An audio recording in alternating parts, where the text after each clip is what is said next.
बीड जिल्ह्यातील सर्व जनतेचं स्वप्न पूर्ण करण्यासाठी ज्या बीड जिल्ह्यातल्या रेल्वे कृती समितीने जी मेहनत मागील 50 वर्षापासून घेतली त्यांचं मी पहिल्यांदा आभार आणि कौतुक करणार आहे। त्या रेल्वे कृती समितीने खूप चांगली मेहनत घेतली, त्यांनी खूप लढा दिला।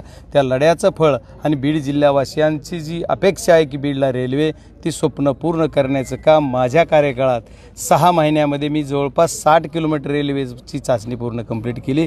राहिली 10 ती एका महिन्यात करणार, म्हणजे 26 जानेवारीला बीडला रेल्वे आणणार हा शब्द दिला। आणि आजही तुमच्या सर्वांच्या माध्यमातून मी बीड जिल्ह्यातल्या सर्व जनतेला सांगतो की 26 जानेवारीला तिथं मी चाचणी कंप्लीट करण्यासाठी अधिकाऱ्यांना सूचना केल्यात। उद्या पण मी मीटिंग बोलवली आणि आज खूप आनंदाचा दिवस आहे की राजुरीपर्यंत आली, म्हणजे इथून फक्त 10 किलोमीटर आता रेल्वे स्टेशन राहतं आहे। त्याच्यामुळे बीडवासियांच्या वतीनं मी रेल्वे प्रशासनाचे सुद्धा